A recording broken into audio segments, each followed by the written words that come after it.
듣고 한 절도 듣고 그냥 이랬구나. 그냥 계속해서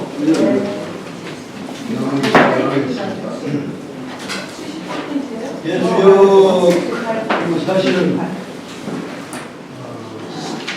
주역에 대한 전체적인 아웃라인은 그동안에 한 셈이에요. 하고 배를 나가는 거는 이제 시작을 새로 한 셈인데 주역은 배를 중심으로 한 논리를 통해서 천도와 시도와 인도, 그래서 배가 세획으로 기본으로 세획으로 된 태극기에 우리가 세획은 기본으로 알고 계시죠. 그 세획으로 된 것도 천도, 시도, 인도, 그것을 2배 한 것이 바로 육속계다. 그래서 천조지도 인도를 음여와 양여로 해서 조합을 한 것이 기본이 8개가 되고, 그것을 2배를 한 것이 88은 64개가 된다. 기본적인 구조가 그렇습니다. 그런데 배의 그 바탕에는 수가 깔려있다. 그것만을 기본으로 알고 계셔야 쉽다.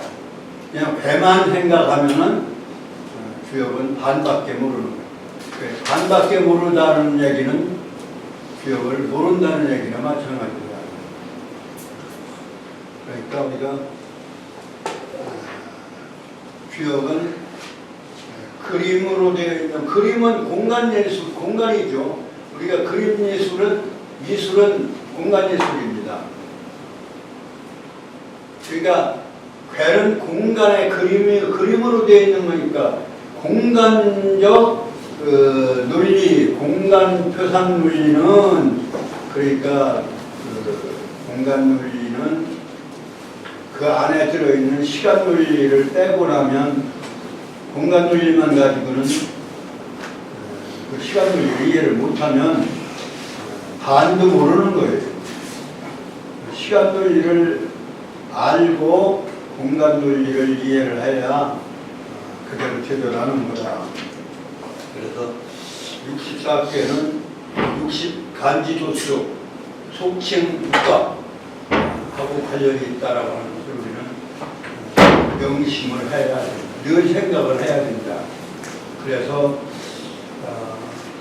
건괴에 용이 등장을 하는데 비룡제천, 잠룡, 그 다음에 혈룡제전, 그 다음에 이제 비룡제천, 폭약제연, 이렇게 해서 용이 뛰어오른다는 이런 용으로 비유했는데, 그것도 우리가 주역에서 많은 부분이 비유로 얘기했는데, 건괴부터 비유가 용으로 비유했다. 그 다음에 곤괴는 이제 배우실 때 알겠지만 말이 등장을 해요. 말. 그러니까 비유로 얘기했기 때문에 그 비유를 어떻게 적용하느냐에 따라서, 어떻게 해석하느냐에 따라서 해석이 달라질 수가 있어요. 그러니까 우리가 비유를 잘 또 찾아내는 것, 또 비유를 잘 밝혀내는 것도 중요하다. 용으로 등장하는 용은 우리가 간지로 말하면 12지지로 말하면 용은 유일하게 12마리의 그 상징 동물 중에서, 지지 중에서 유일하게 하늘로 올라가는 거예요.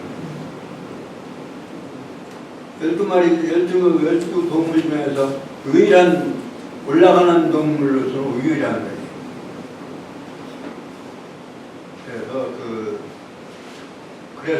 그리고 이제 12지지가 식간하고 이렇게 결합해서 60개 간지도수가 되는데, 거기에 이제 육갑이라고 하는 소위 갑자에서 갑절축에서부터 임술계해까지 이제 거기에서 이제 무진에서부터 경진 이렇게 갑진 이렇게 다 해서 다섯 마리 용이 등장을 하고 다시 이제 무진으로 돌아오죠. 그러면 여섯 마리 용이 되는데 그렇게 해서 여섯 마리 용으로 현용하고 무진하고 다시 무진으로 돌아오는 이제 그게 항용으로 해서 여섯 번째 용으로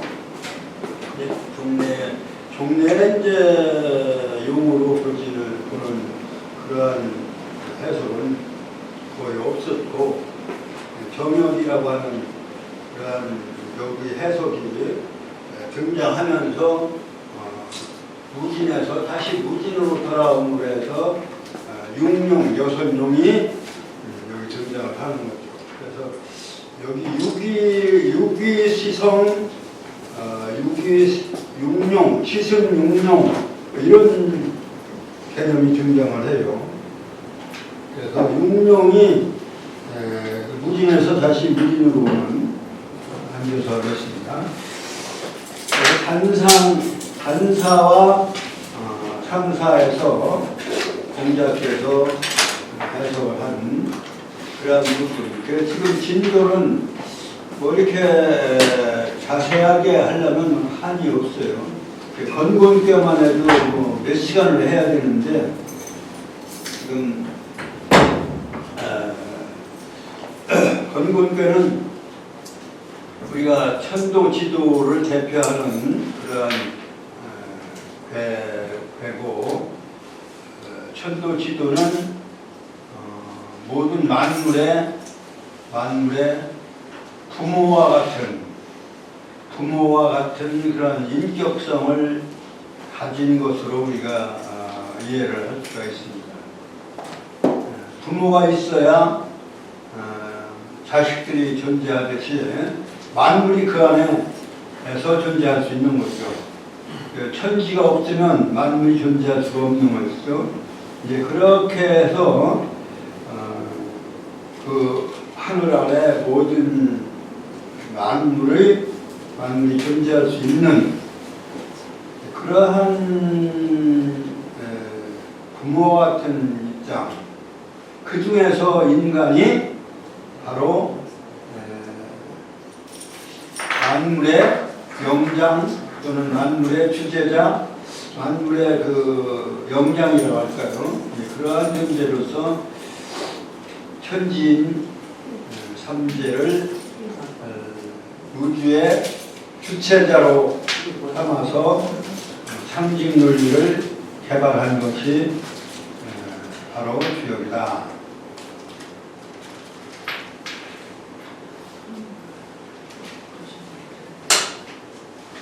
그 배는 그러면 그 건곤계가 하늘을 상징하는 계이기 때문에 모든 만물의 근원이 되는 것이죠.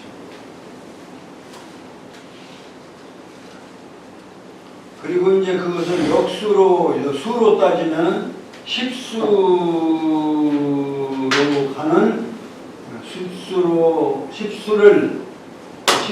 이제 말하자면 수 중에서는 극수라고 제일 큰 수라고 볼 수 있는 거죠. 물론 그 이상 뭐 수없이 이제 크게 말할 수 있지만 1에서 10까지로 기본을 삼을 때 10수가 가장 큰 수죠. 그래서 10으로 다 완성되어지는 데 있어서 9까지가 작용의 마지막 작용수가 되는 것이죠. 그래서 건은 용구작용을 하는 거다.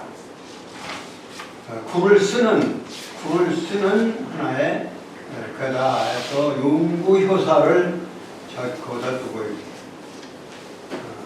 그러면 10에 대한 하늘이 10이라면 땅은 5로서 그 반의 책임을 가진 것으로 이제 5를 그래서 5를 기본 틀로 한 것이 이제 권계예요. 근데 그것은 5를 기본 틀로 해서 하늘과 만나려면 6으로 작용해야 위로 작용해 올라가기 때문에 용육작용. 10은 위로 올라갈 수 있는 그러한 여지가 없기 때문에 아래로 내려오는 작용을 해서 용구. 5는 6으로 올라가는 작용을 6까지 할 수 있는 작용을 6의 작용을 하기 때문에 용육. 그래서 5와 10이 합쳐지면 15가 된다면 그 작용의 9와 6도 그 작용의 힘도 합치면 15가 되는 것이죠. 그래서 권계는 용육작용을 하는 것으로 이렇게 상징화 시켜서 주역을 지어낸 것입니다. 그 속에서 인간의 도리가 바로 천도와 지도의 인간의 도리를 밝혀놓은 것이다.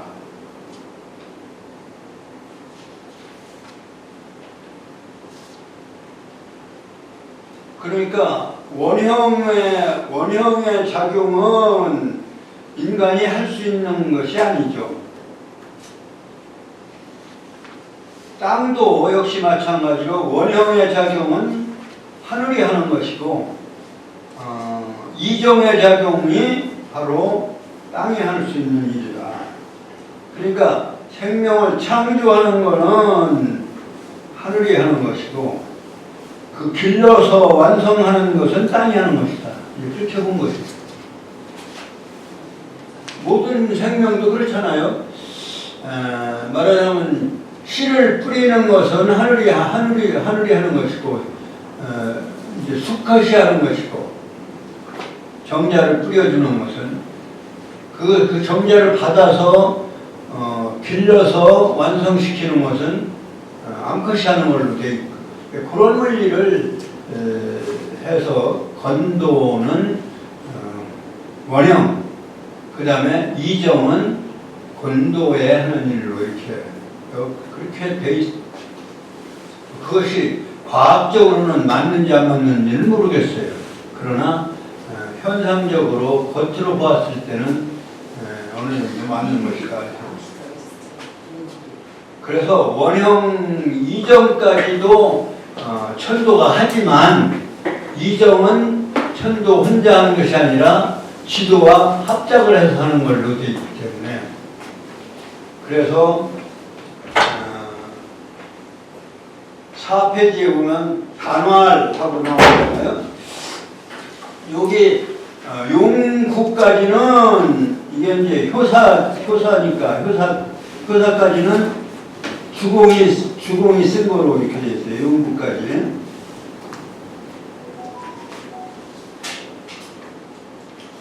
단활, 이건 공자께서 이제 단은 뭐에 대해서 했냐면 괴에 대한 설명을 괴 모양에 대한 설명도 했고 괴의 말씀에 대한 설명까지 하셨어요.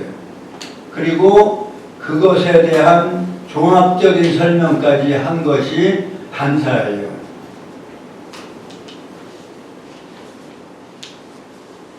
그냥 지난번에 읽고 해석만 했는데 좀 더 깊이 얘기를 드리면 분석해서 말씀을 드리면 단활 대제라 건원이요. 대제라 하면은 전체적인 얘기예요. 크도다, 위대하도다. 그런 게 대제라 하면은 그냥 전체적으로 말씀하시면 크도다, 위대하도다, 건의. 근데 건 전체를 말씀을 해놓고 건원이요 했어요.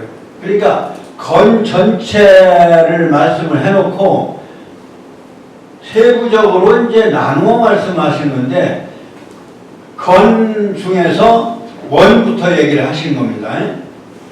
건 원형 이정을 얘기하는데 건 원부터 얘기하시는 거예요.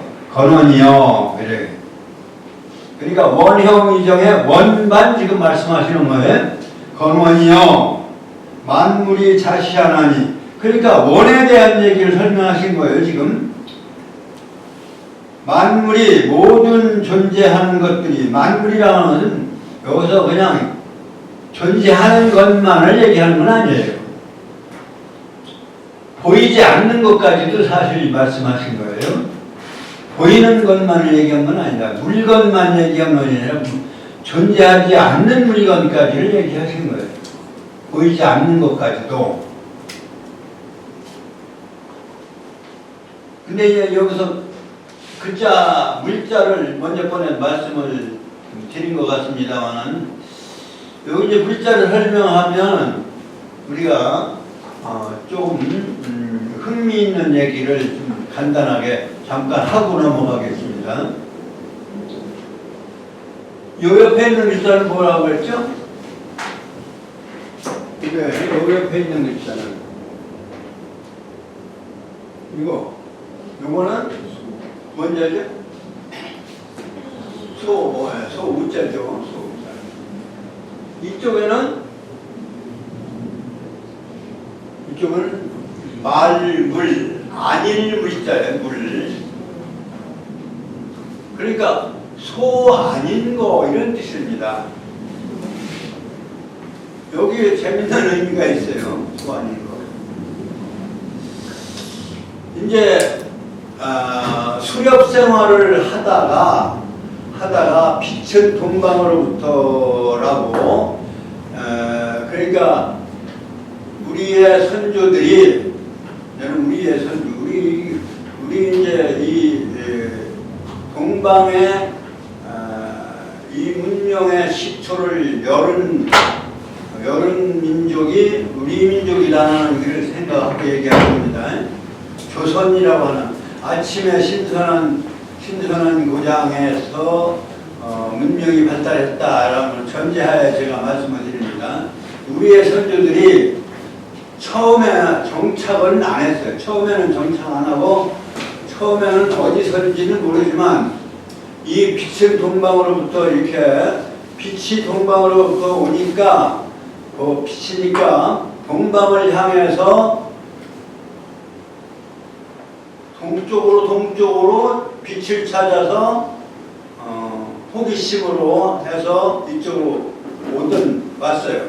그럼 뭘 하고 살았느냐? 수렵 생활을 했어요. 초기에는 수렵 생활을 하다가 이 동방으로 빛을 찾아서 동방으로 오다가 이 태평양에 막혀서 더 가지 못하고, 물론 더 간 민족 있어요. 알래스카 통해서 저쪽으로 아메리카로 간 민족도 있어요. 그것도 우리를 상고는 같았을 것이다. 근데 그쪽으로 간 종은 그쪽으로 갔고, 그쪽으로 가지 않고 이 태평양에 막혀서 이 바다의 거센 풍랑이나 이런 것 때문에 바다로 더 머무르지 못하고 그 바다보다 한 부럭 조금 안에서 머물렀다.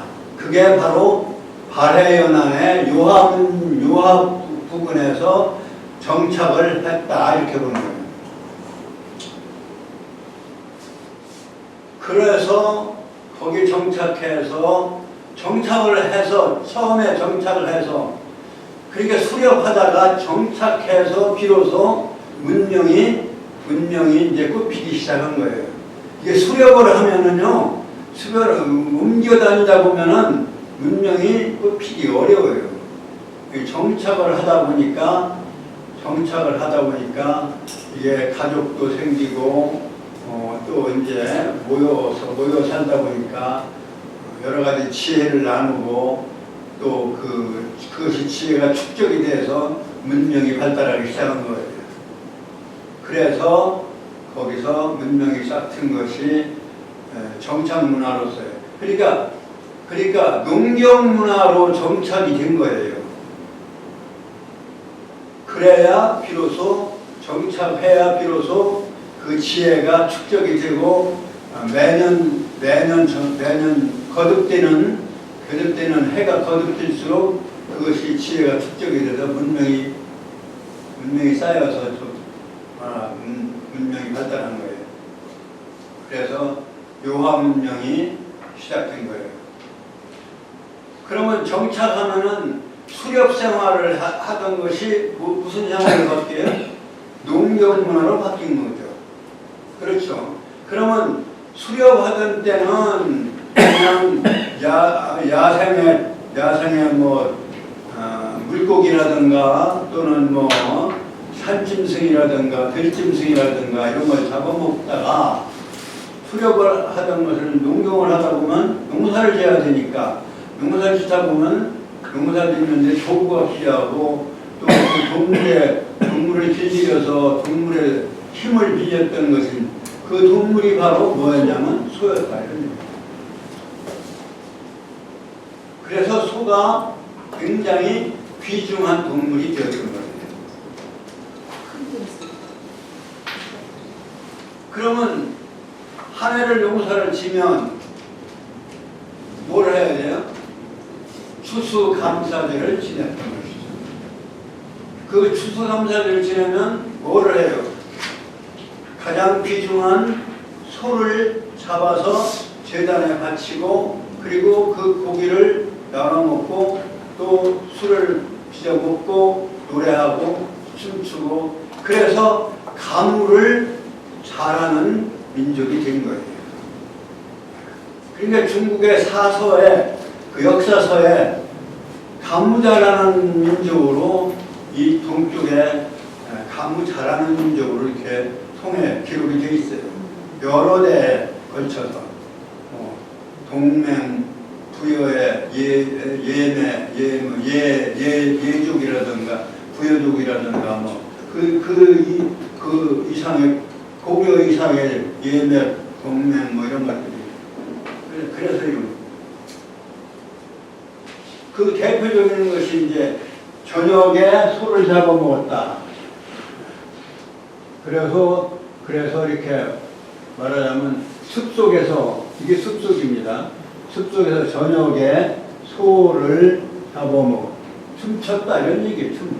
이게 저녁 석자하고 소자가 밑에 들어있어요.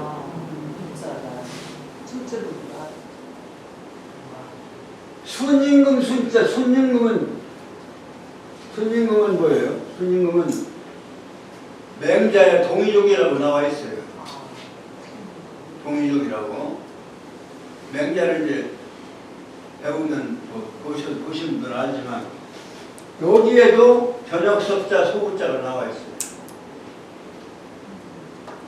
그 소를 중요시했다는 얘기가 저녁에 소를 잡아서 제사 지내고 그러고서 제사 지낸 뒤에는 축제를 한 거예요. 축제를 어떻게 해? 술 먹고 노래 부르고 춤추고 했다. 가무를 했던 거예요. 아이 K 팝이니 이게 다 그러니까 그냥 나온 게 아니에요. 5,000년, 6,000년 막 1만 년에 다 노래 다 K-팝이 그냥 나온 게 아니다. 노래 즐기는 민족이에요. 역사가 깊은 거예요.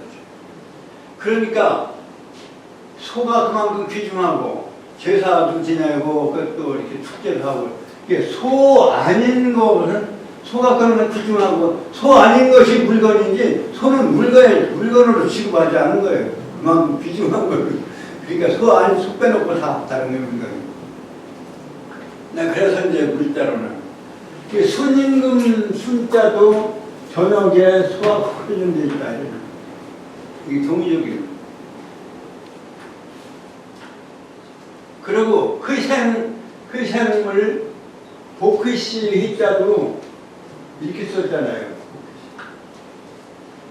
소와 양 중에서 뭐 우수한 놈을 창으로 찔러서 제사에 바쳤고, 생자는 그야말로 소 생놈을 바친 거예요. 희생물이라고 있어요. 소하고 관련된 소. 나중에 소가 저갈 때 양도. 근데 양은 농사 짓는데 필요한 게 아니라 그야말로 잡아먹기 위해서 기르는 것이야. 젖자 먹고 잡아먹기 위한 거지만 소는 잡아먹기 위한 것만이 아니라 농사 짓기 위해서 필요했던 거 아니에요. 그러니까 그만큼 질적으로 달랐던 거예요. 그래서 그 소자가 그만큼 중요했다. 이거는 수렵 생활에서 그냥 돌아다니면서 자연 속에서 먹을 것 채취하는 수렵 생활에서 정착한 후에서 문명이 시작돼요. 그 문명이 시작된 중요한 매개가 소다. 그러니까 소하고의 인연은 우리가 그 동방의 유화문명을 중심으로 한 복희씨도 결국은 이 복자에다가 복희희자를 복희씨가 중국 사람 아니에요. 이 복희씨 문명이 바로 동방 문명이에요. 유화문명. 이건 지난 시간에 이제 설명을 드렸듯이 뭐예요? 우시라 교수의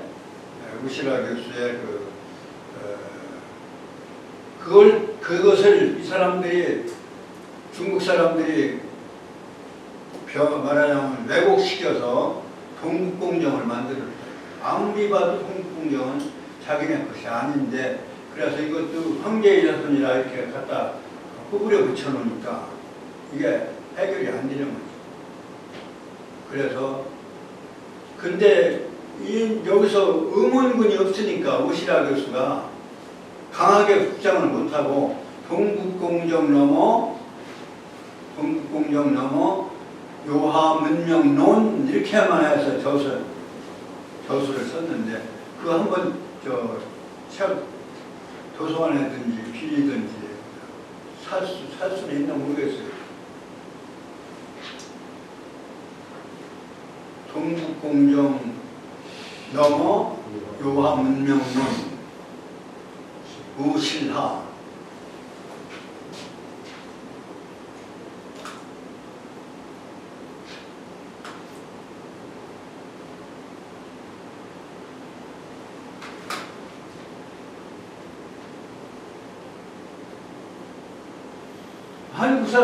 한국의 고고학자들이나 또는 한국의 학자들은 이 양반만큼 주장하는 사람이 없어요. 못해요.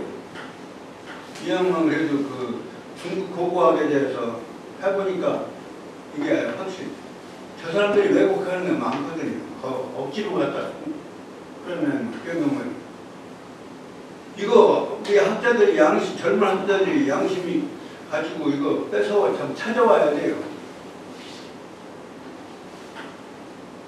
고대 문명을 못 찾아오고, 그리고 우리나라는 지금 겨우 찾아오려고 하는 게 뭐예요?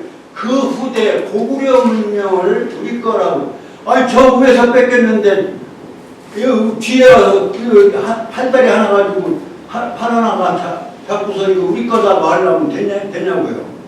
저 머리도 다 뺏겼는데.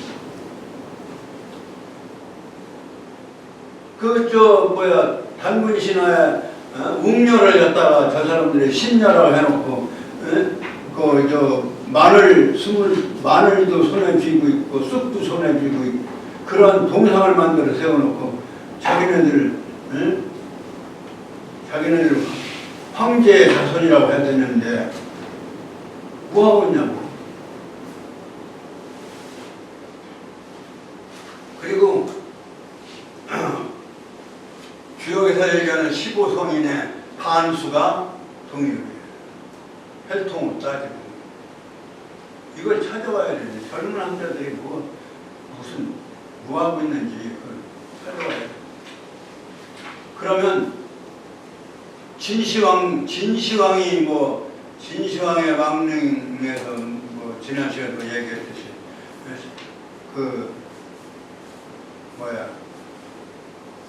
병마용의 상투가 있다. 상투 저 사람들 상투 없어요. 그러니까 그게 동이족이다. 그러니까 진시황 이제 동이족이 중국을 지배한 여자. 그것도 다 그건 2000년 후 얘기야. 2000년 후 얘기. 그러니까 우리가 학자들이 치밀하게 공부하고 동북공정 깨트쳐야 돼요. 그리고 동양 문화의 원조가 우리 거다. 이렇게. 그러니까 거기서 유학이 나온 거예요. 그럼 유교도 지금 15성인 중에 반이 동이족인 것처럼 원조가 유교도 공자도 사실은 혈통은 동이족인데 그러니까 유교도 우리 거다.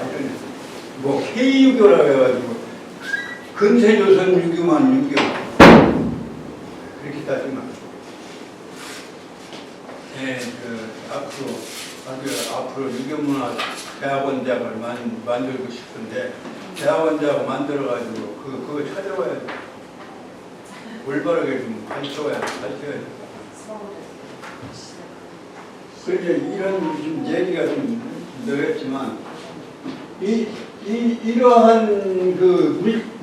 만물이라고 할 때 물자도 이게 소자예요. 이게 소 빼놓고 소가 그만 웃기죠. 그러니까 그 문자의 근원부터 찾아 올라가도 역시 농경문화의 시초인데 한자의 뿌리도 역시 은나라에서 갑골문에서 유래했는데 갑골문을 만드는 왕조가 은나라가 동이족. 그건 역사학자들이에요. 그건 그 고대가 아니라 상고 시대가 아니라 아니 원고 시대가 아니라 바로 우나라 손님군의 우나라. 그다음에 하나라는 대우 이건 여기는 이제 대우 씨가 하나라를 세웠으니까 이것은 저기 이제 한족이지만 그다음에 이게 우는 이제 순님 우나라 순님으로 그다음에 이게 우하는 이제 하는 이제 저쪽이고 우는 이제 동쪽이고 그다음에 지금 얘기하는 은나라 끝머리 이제 기자가 여기 나와 있는데 이건 동이족이고 그다음에 주나라. 근데 주나라는 이제 서이족이에요. 한족이라고 봐야 돼요. 그러니까 한 다리 건너서 그 다음에 그 다음에 진아니 진은 몇 년 안 되죠. 15년인가 밖에 안 돼요. 진. 그 다음에 진은 한은 이제 한족입니다. 그러니까 한 다리 건너서 동이족이 중원을 지배해왔다. 그러니까 혈통은 어떻게 보면 전쟁하고 이제 섞여서 한족하고 이제 혈통은 섞였겠죠. 그런데 순수하게 동이족의 혈통을 순수하게 지켜온 데가 사실 한반도.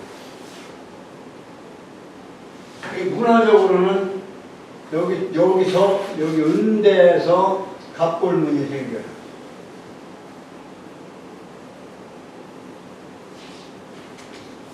갑골문이 여기서 이루어졌고 갑골문에서 한자가 간소화돼서 한자가 이루어진 거예요.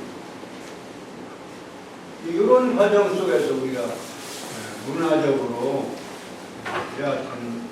한족하고 동족하고 합작을 해서 이루어졌다는 간에 그것이 합작이면 합작이지 한족 것은 아니다 이런 얘기. 우리가 그러한 학자들이 그 중공이 그동안에 그 모택동에 중공 공산당 시절이라 이쪽에 북한하고는 또 통했지만 학문적으로는 할 겨를이 없었고 남한은 또 학문적으로 또 통하지도 않았고 그래서 학문적으로는 전혀 참여를 하지 않고 동북공정 자기들 입맛에 맞도록 전부 변질시켜가지고 그러니까 역사를 왜곡했다. 통탄할 일이죠. 이제 그러면서도 이 주역에 대해서만은 자기들이 자신있게 얘기를 못하는 거예요. 자기네 거라고는. 왜? 복희 씨가 한족이라고는 얘기를 못해요. 다시 안 해요. 언제부터냐? 복희 신롱 황제부터 자기네들 황제의 자손이라고 하니까 황제 우에서 복희 씨가 황제 우대니까 우에니까 우리가 그래서 내 주역은 우리가 올바르게 좀 연구해서 우리 것이다라고 하는 것을 밝혀야 되는구나. 그런데 원형이정의 원에 대해서 어디까지냐? 내 통천까지가 원에 대한 얘기예요. 건원은 만물이 이것을 자료로 해서 이것을 하나의 원료로 해서 시작되었나니 이것이 바로 통천. 이것이 이에 하늘을 통괄적으로 천도를 통괄하는구나. 그래, 그 다음에 이제 형이에요, 형. 운행무시하여 품물이 유형하니라. 이게 형통해서 모든 것이 이제 펼쳐져 전개되어지는 지나니라.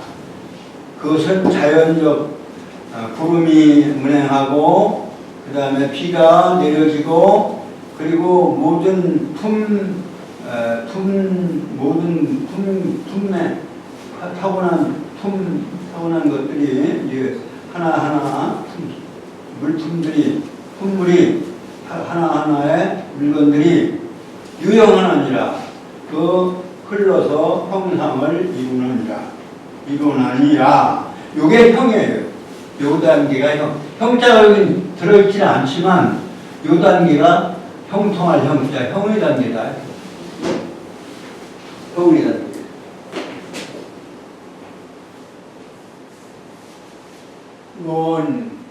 건원, 그 다음에 형.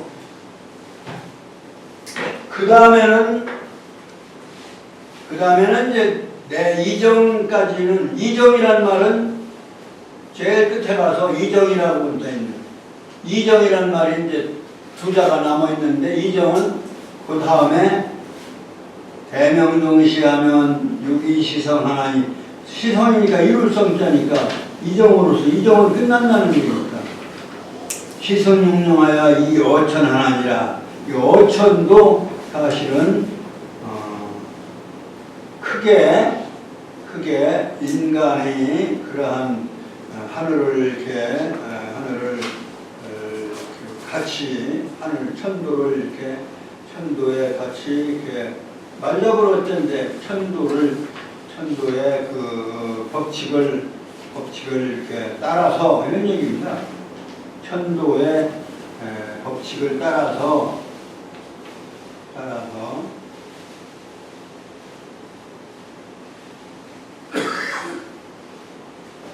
이렇게 한 천도의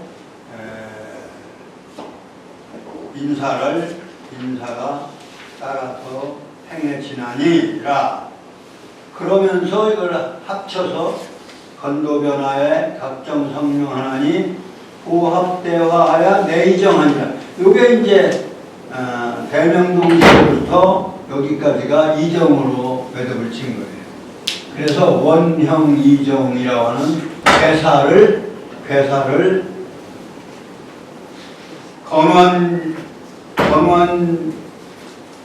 건원이여 배제라 건원이여 해서부터 이정 원형 이정까지를 이렇게 전체적으로 같이 설명을 해놨다. 이게 단사예요.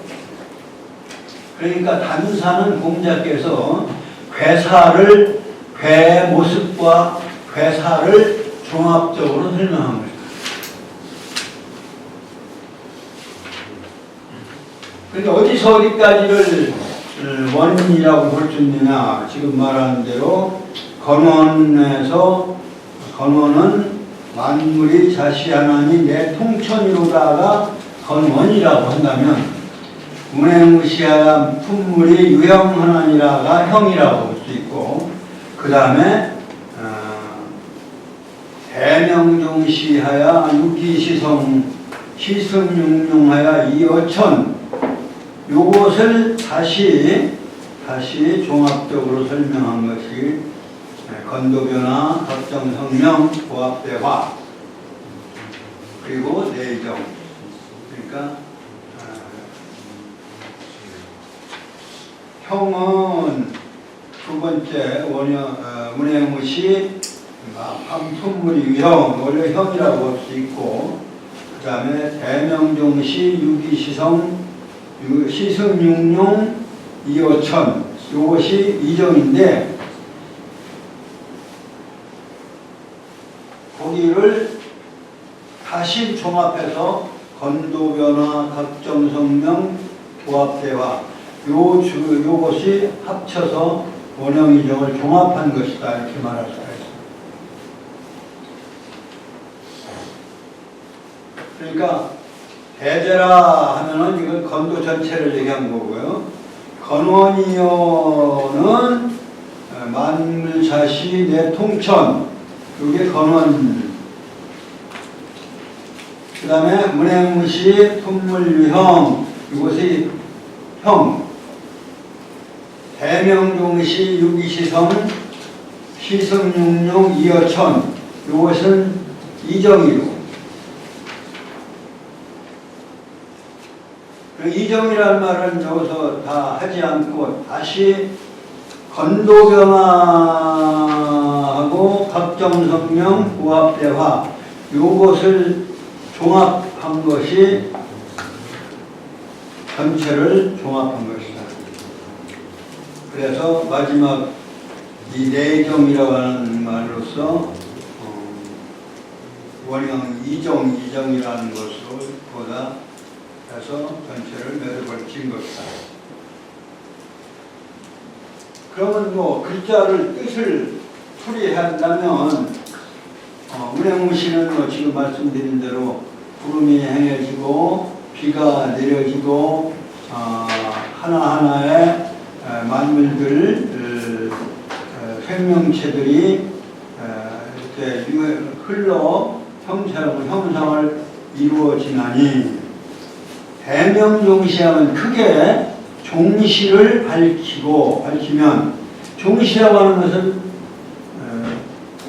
매듭 지어지는 것이 종이고, 매듭 지어져서 다시 시작하는 것이기 때문에, 시종이라고 하면 하나하고 다른 것이 뭐냐면 시종으로 얘기하면 끝난다는 얘기가 돼요. 그러나 종시라고 하는 것은 끝나고 다시 시작한다는 의미이기 때문에 이거는 영원성을 의미하는 거예요.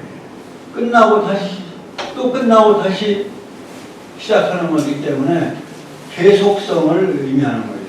시간의 연속성을 의미하는 겁니다. 종시란 말. 그러니까 종시란 말하고 시종이란 말하고 구별하실 줄 알겠죠? 종시는 끝나고 다시 시작한다는 의미이기 때문에 계속한다는 의미가 있고, 종시하면 그렇고 시종하면 끝나버렸다는 뜻이기 때문에 계속성의 의미가 없어요. 그러니까 글자 하나를 바꾸는 것이 그만큼 의미가 크다. 그래서 크게 종시, 시종이 아니라 종시, 끝나고 다시 시작하는 계속하는 시간의 계속성을 크게 밝히면 영원성이죠. 그러니까 영원성을 크게 밝히면 유기가, 다시 말하면 육효의 위치가 때로 이루어지나니, 그때마다 이루어지나니, 시승육룡하면 해야 때마다 때로 여선용, 아까 말씀한 대로 육갑으로 따지면 무진에서 다시 다음 무진까지 5용이 아니라 6용이에요.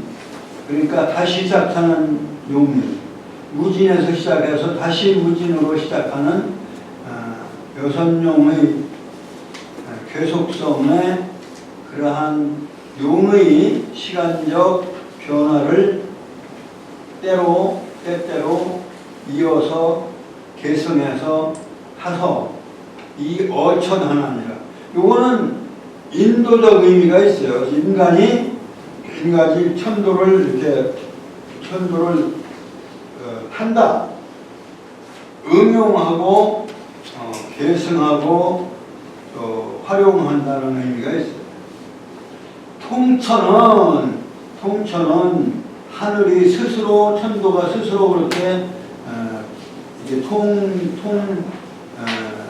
계통을 이어가서 하는 것이라면, 어천은 인간이 그것을 응용하여 천도를, 이게 말자고 어자거든요. 이게 말을 타고서 말고삐를 잡고 이렇게 말을 타고 달리는 것과 같이 시간을 응용하고 시간을 타고 그 천도의 시간 운행에 거기에 함께 시간을 활용하고 또 시간에 편승하는, 시간에 응용하는 그런 의미로서 인도적 의미입니다. 천도. 그렇게 하게 되나니라. 그래, 건도하면 여기서 전체적인 건의 그러한 도리가 변화함에 각정 성명하는, 여기 인간의 인도적 의미를 각각 인간의 본성과 사명을 각각 바르게 운영하나니, 바르게 살아가나니, 보합대화야 크게 천도와 지도에 화합하여 조화를 이루어서 그 보존하고 합치되어서 그 천도와 화합되어서, 화합이라고 하는 걸 이게 이대로 쓰는 거예요. 내 이정 아니라 이에, 그러니까 이정은 합작을 해서 이루어지는 것이 이정이에요. 제가 아까 말씀드린 대로 원형은 합작의 단계가 아니고 천도의 일방적인 명령이라고 한다면, 이정은 천도와 지도 합작, 그리고 인도가 거기에 합치되어서 따라서 보합되어진 상황입니다. 그렇게 되어지나니까.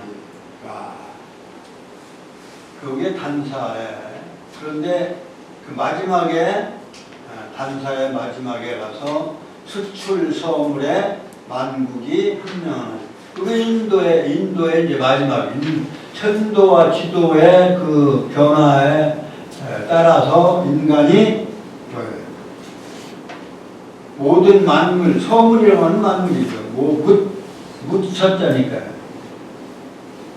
여러 가지 우리가 여러 가지 사물을 보는 데를 우리는 옛날에 뭐라고 해요? 서문과라고 했고, 이 서문과의 서자예요. 옛날에는 서문과라고 해서 이 서자를 써서 한자에서 다 그 명칭이 주어져서 서문과라고 했어요. 근데 지금은 서문과 없어졌죠? 무슨 이름도 전 서쪽 뭘로 바꿔서 주민센터 동사무소를 주민센터로 이름도 이제 서양 영어로 바꿔가지고 옛날에는 또 한자를 쓰더니 이제 세상이 바뀌니까 예, 서문이라고 하는 묻 여러 가지의 만물이나 서문이나 그 여러 가지 만물 중에서 머리로 나왔다. 머리 나왔다는 얘기는 만물 중에 영장으로서 인도가 그렇게 말하자면 투시되어서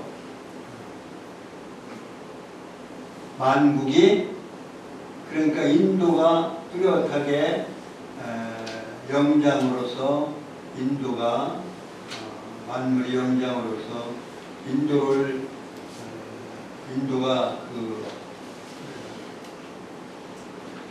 만물의 영장으로서 만물을 통괄 지배하게 되면 모든 나라가 다 편안하게 되느니라. 역시 치국평천하라고 할까 그런 의미가 거기에 지배되어지고 만국이 모든 나라가 다 편안하게 되느니라. 여기는 사실은 단사의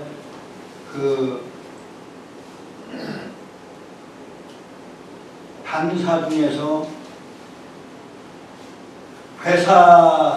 회사를 종합했다고 할까요? 원형이정 어디에도 속하지 않는 말이죠. 수출서물의 만국이 한명하느니라. 이거는 그러니까 종합적인 결론이라고 할까요? 이 공자께서 단사를 이렇게 쓰셨습니다.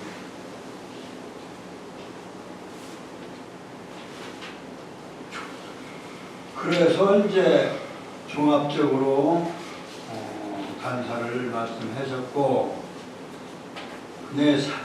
회에 대한 상징하여 하신 말씀이 상활이에요. 이 상활은 지난 시간에도 말씀을 드린 바와 같이 이것을 상징으로 해서 군자나 성인이 가르침 그리고 군자의 살아가는 방향을 제시해 놓으신 것이다. 그래서 군자가 살아가야 할 방향으로서 64개 중에서 11개 빼고 53개는 군자 이하야를 썼다.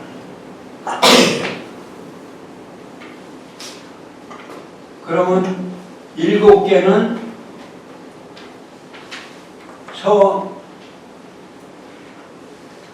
선왕이 이하야. 선왕이 이하야는 돌아가신 성인이 그렇게 썼다. 그렇게 하셨다라고 하는 위주로 해줘. 그 다음에 7개. 그 다음에 2개는 왕후 역입자에서 후 이하야.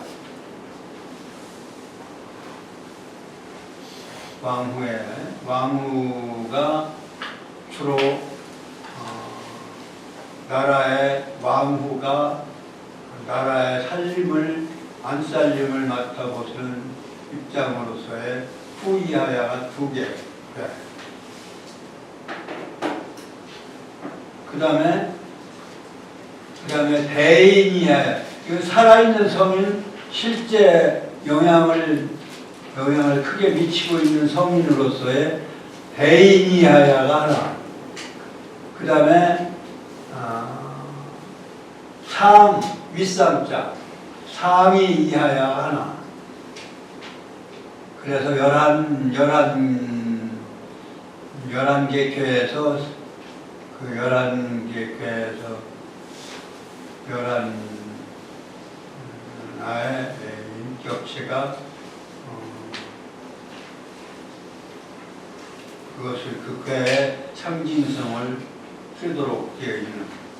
그래서 53개에다가 그 11개, 지금 11개를 합치면 64개 교회.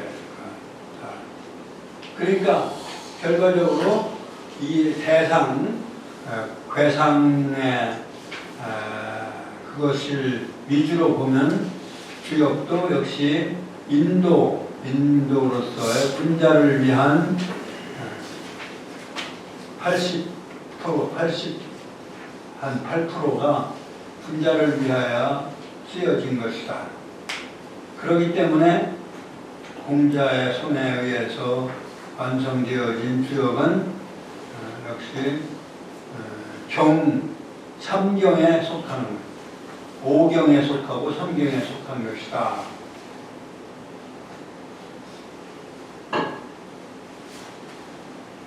그 다음에 이제 상활, 이건 이제 초구의 상활이에요. 초구가 효사가 뭐였냐면, 초구는 잠룡이니 무룡이니라. 상활, 초구 잠룡무룡은 양재하여. 구이는 혈룡재전이니 이견대인이라의 그 밑에 상활, 혈룡재전은 덕시고야라 이렇게 돼 있고, 그 다음에 부삼은 종일건건하는 섭척약하면 여하나 무구리라.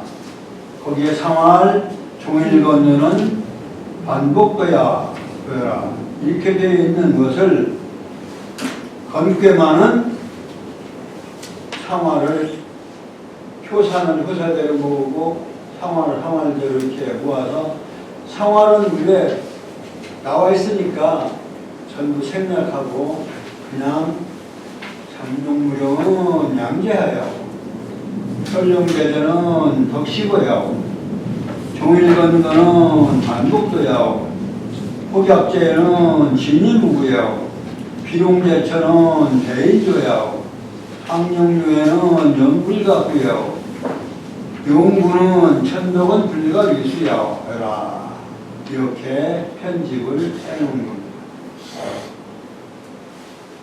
원래 이렇게 했던 거를 각 효마다 나누었다고 볼 수도 있고,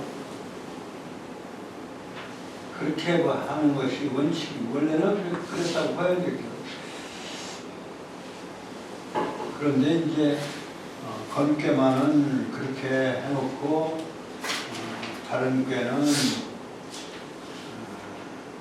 각각 나누어서 해놓은 것이 아닌가, 그렇게 볼 수 있는 것이고요. 여하튼 간에 공자가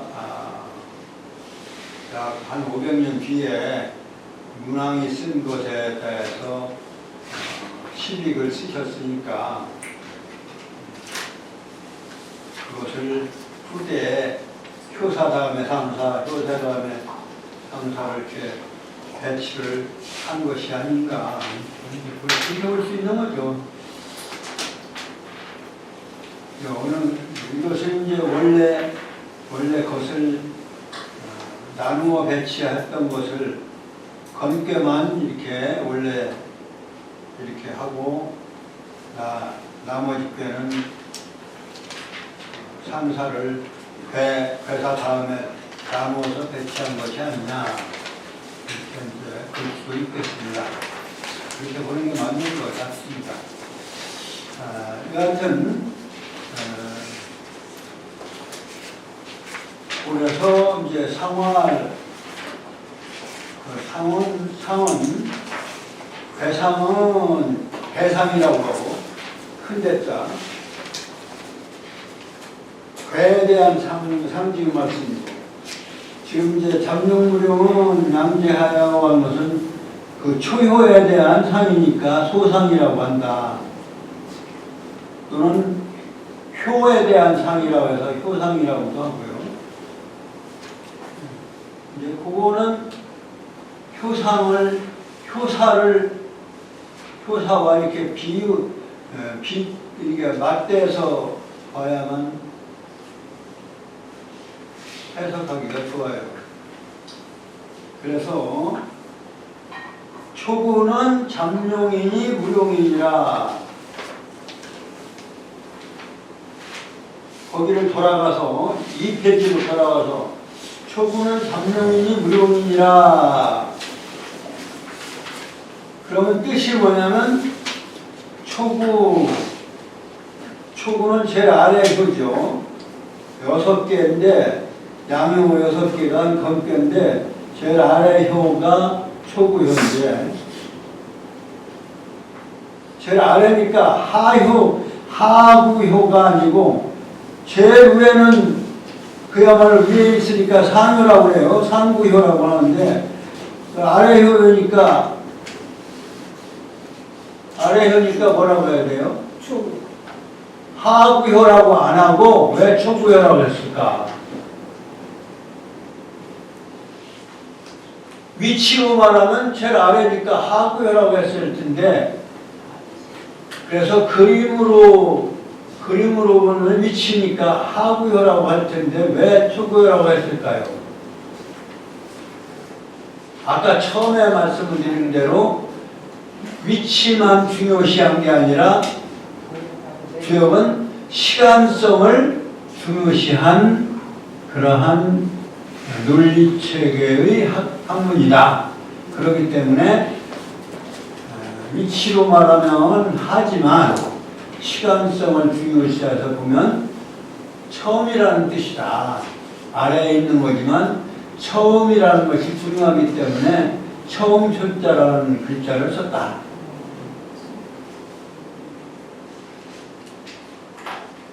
그러면 시간성만을 강조하면 제일 위에 있는 건 마침 종자를 써서 종구효라고 해야 될 텐데 종자는 안 쓰고 제일 위에서 상구효라고 하는 거는 역시 또 위치를 잃어버릴까봐 위치를 무시할까봐 위에 거는 그냥 그대로 윗상자를 그냥 둔 거예요. 그러니까 아래 하자를 안 쓰고 처음 초자 쓴 거는 시간성을 중요시한 것이고 윗상자는 그대로 둔 거는 위치를 또한 잃어버리지 말아요. 위치를 중요시한 그러한 논리체계다 하는 것을 잊지 말아라 하는 뜻에서 윗상자를 썼다. 그렇게 우리가 이해를 하시면 되겠습니다. 그러면 초구는 잠룡이니 무룡이니라 했는데 그 말은 무슨 뜻이냐? 공자께서 상활 잠룡무룡은 양재하여.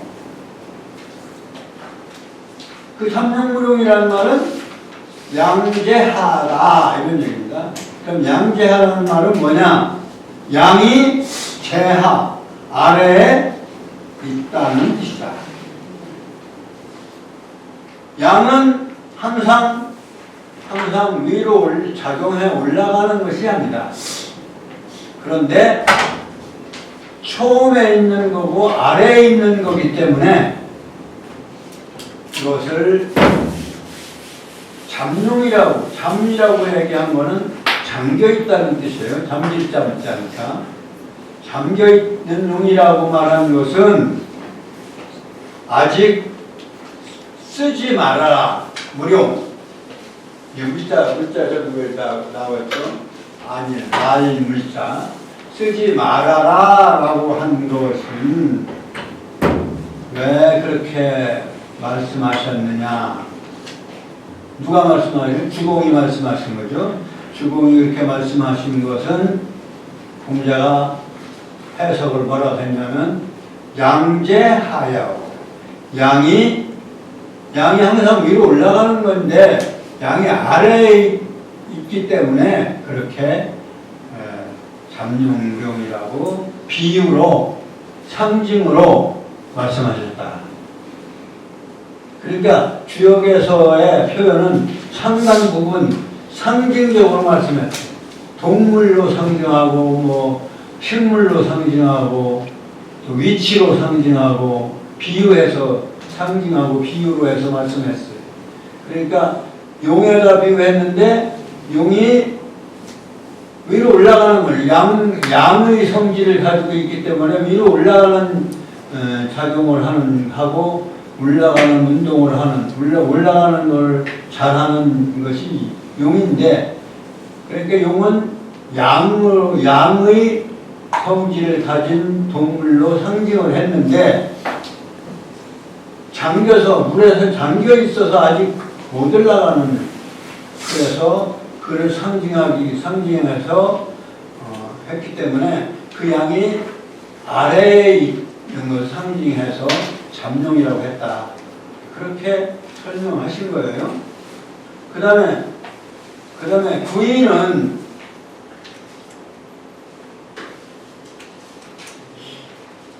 이제 또 하나 이제 거기서 또 설명을 이제 초구라고 했으니까 이구라고 해야 되는데 왜 구이라고 했을까요? 이구, 초구니까 이구, 삼구, 사구 이렇게 해야 되는데 왜 구이, 구삼, 구사 이렇게 했을까요? 그것도 성질을 앞에다 내면 양이라고 하는 성질을 표현하는 구자를 앞에다 내요. 육이라고 하는 의무는 육이라고 써요. 의무는 육이라고 하는데 성질을 표현하는 숫자를 앞에다 둡니다.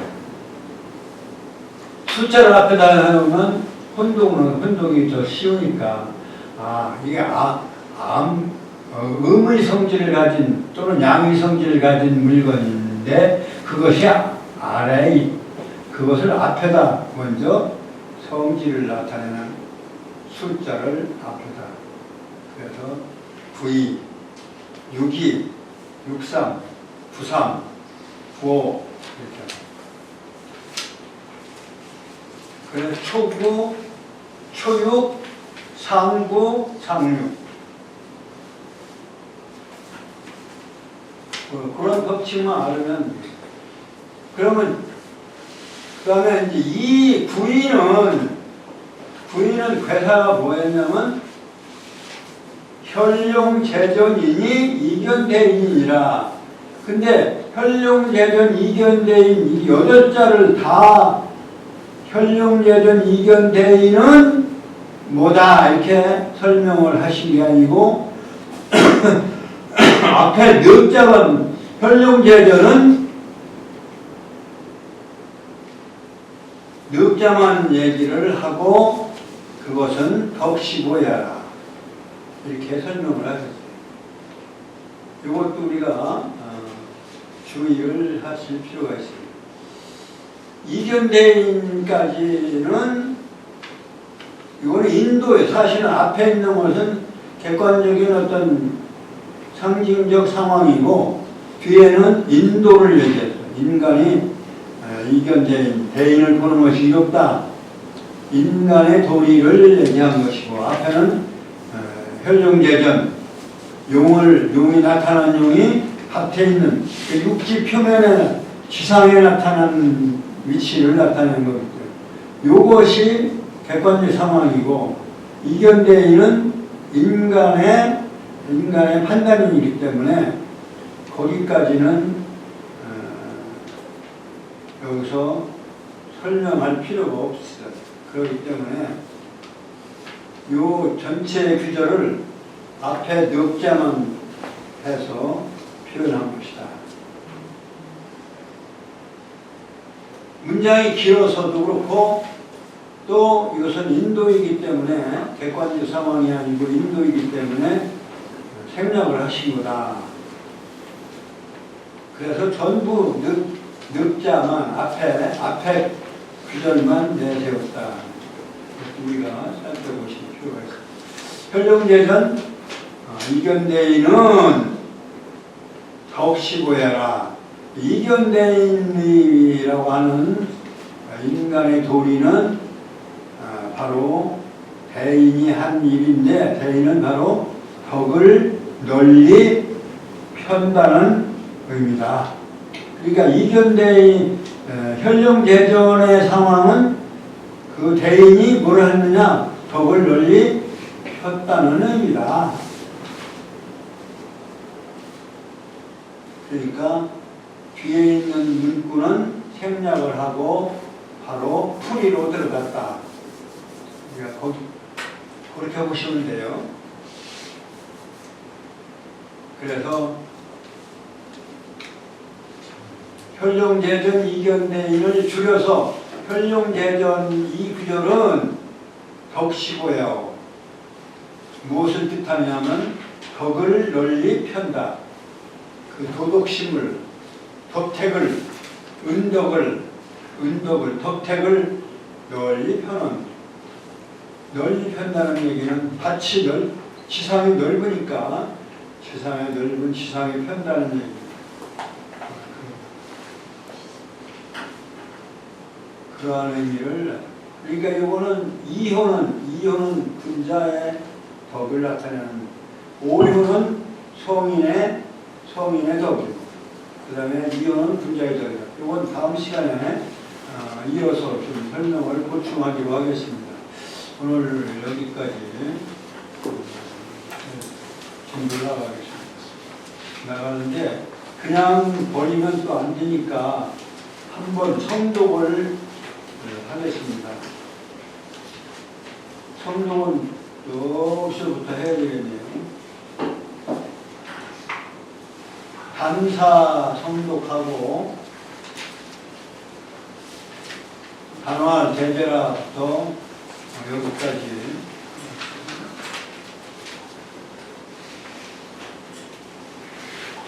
크게 예쁘게 읽어봅시다. 이거 문장이 아주 좋은 문장이에요. 그래서 예쁘게 읽어야 내 것이 듭니다. 단활 대제라 거머니여. 시작.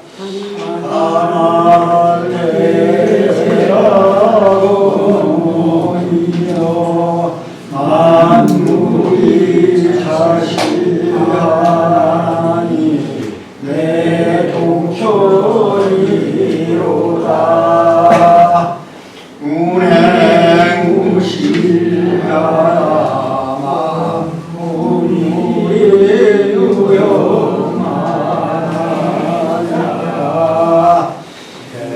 대명종실하면 유기실성하니 이승용하야 이여천하니라. 건도변화에 각종 성명하니